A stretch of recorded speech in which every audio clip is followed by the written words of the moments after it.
할렐루야, 오늘도 진리의 말씀과 그리스도의 사랑으로 충만해지시길 축복합니다. 고린도전서 8장 7절부터 13절까지의 본문으로 하나님의 말씀을 전하겠습니다. 9절만 표준 세번역으로 읽겠습니다. 그러나 여러분에게 있는 이 자유가 약한 사람들에게 걸림이 되지 않도록 조심하십시오. 아멘. 당시에는 우상에게 바쳐진 제물을 먹을 수밖에 없는 상황이었습니다.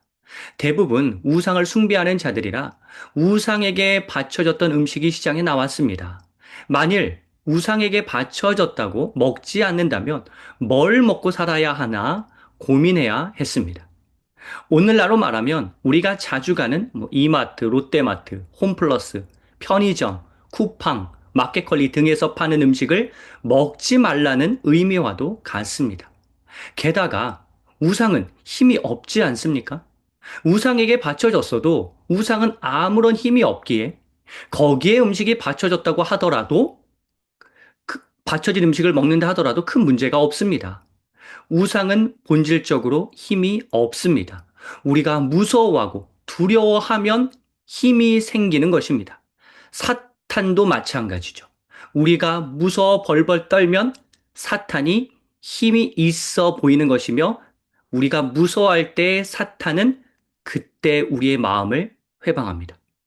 우상과 사탄은 우리가 신경 쓰지 않으면 아무런 힘도 발휘하지 못합니다. 자, 그런데 이러한 사실을 제대로 이해하지 못하고 무조건 우상에게 바쳐진 제물을 먹지 말아야 한다고 주장하는 사람이 있을 수 있겠죠. 그러면 일시적으로 그 사람을 배려하기 위해 잠시 먹지 않을 수 있습니다. 여기서 중요한 포인트는 일시적이고 잠시라는 점입니다. 우상에게 바쳐진 제물을 먹어도 상관이 없는 문화를 만들기 전에 거쳐가는 과정으로서 잠시 먹지 않는 것입니다. 영원히 먹지 않는 것이 아니라. 이처럼 연약한 자들을 배려하는 마음으로 자유롭게 해도 되는 그 행동을 일시적으로 중단할 수 있습니다. 나중에는 자유롭게 하도록 문화를 바꿔가겠지만 일시적으로 중단하는 배려의 과정이 필요할 때가 있습니다. 제 아들의 이야기를 좀 들려드릴 텐데요. 제 아들이 8살이고 딸은 4살입니다. 아들이 딸을 정말 많이 배려합니다.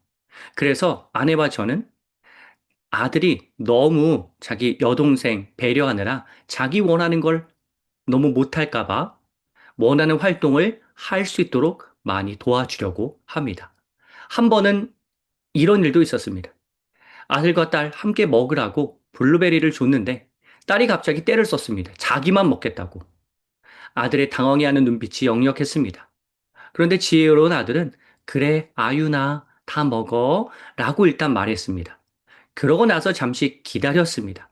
그랬더니 딸이 오빠 먹어라고 하면서 블루베리를 자기 오빠에게 주었습니다.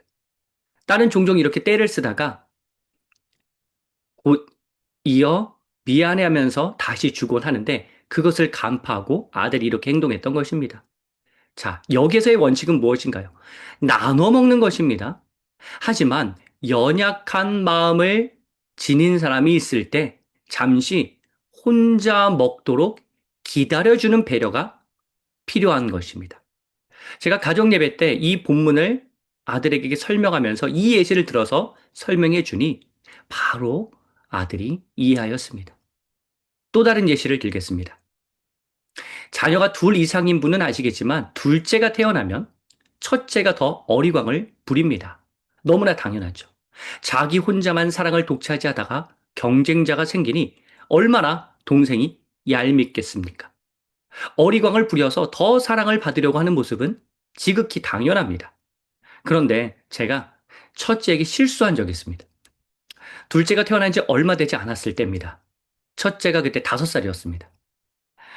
밖에서 1살 많은 6살 형과 노는데 제 아들이 자기 기분 좋지 않다고 그 형에게 공을 집어 던졌습니다. 보통 평소에는 안 그러는데 이상 행동을 보였습니다.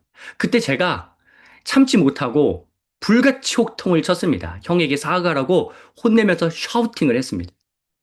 그런데 첫째는 사과하지 않았고, 저는 계속 사과를 재촉하고, 이런 시간이 계속되었습니다. 그 형의 엄마가 다독여서 무마되었는데, 저는 차를 태워서 오는 길에도 훈계했습니다. 남에게 피해를 주어서는 안 된다. 자기 마음에 들지 않는다고 공을 던지면 어떡하느냐? 라고 말했습니다. 그런데 생각해보니 충분히 그럴 수 있는 상황이었습니다. 첫째는 동생이 태어나서 본인도 여러모로 혼란스러웠을 것입니다. 게다가 아직 5살이었습니다. 그러니 자기도 모르게 평소와는 다른 행동이 나올 수 있습니다.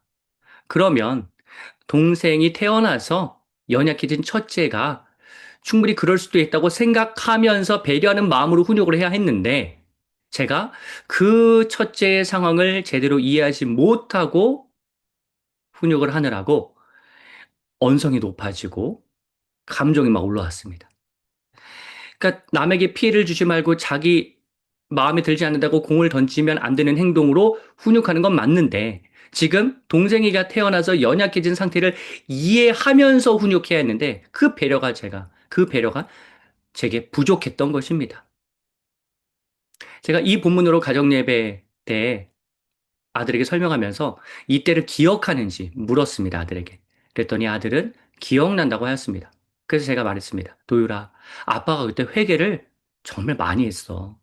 도율이 그때 아윤이 태어난 지 얼마 되지 않아서 늘 혼자만 사랑받다가 동생이 생겨서 도율이도 힘들었을 텐데 아빠가 순간 도율이를 더 이해하지 못했어. 그땐 이런 설명까지는 다 못하고 그냥 다음날 바로 사과했을 텐데 이제는 이렇게 설명도 곁들여서 사과하게 되네. 그때 정말 미안했어, 도율아. 그랬더니 도율이가 제 아들이 아빠, 왜 그때는 설명을 하지 않았어? 그래서 제가 이렇게 말했습니다. 도율아. 도율이가 너무 어려서 이렇게 복잡한 이야기를 이해할 정도가 그때는 아니었어.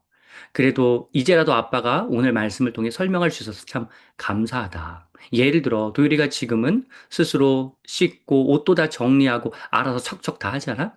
그런데 그때는 아빠 엄마가 도와줘야 했잖아. 그런 것처럼 그때는 이 설명하기가 좀 어려웠어. 제가 이렇게 차분히 설명하니 그 아들이 공감받을 때 마음이 따뜻해지면서 나오는 표정인데 그 표정을 아들이 짓고 있었습니다.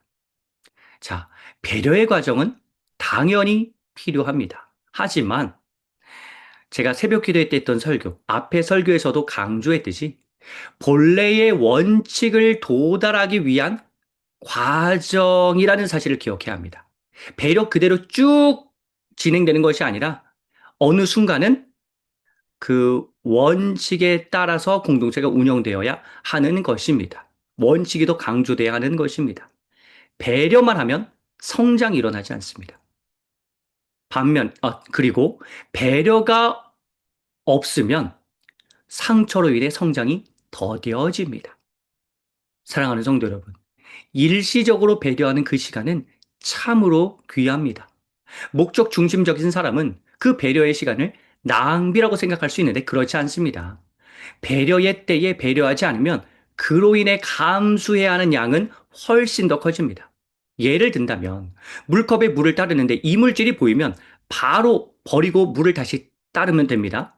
그런데 이물질이 보이는데도 계속 물을 따르면 나중에 그 이물질로 인해 물컵에 물이 확연히 오염되어 있는 게 보여서 뒤늦게 다시 물을 다 버리고 다시 따라야 하는 수고를 하게 되니 이게 더 큰 낭비 아닌가요? 그러니 배려의 때 확실하게 배려해 주기 위해서 우리는 더 힘써야 합니다.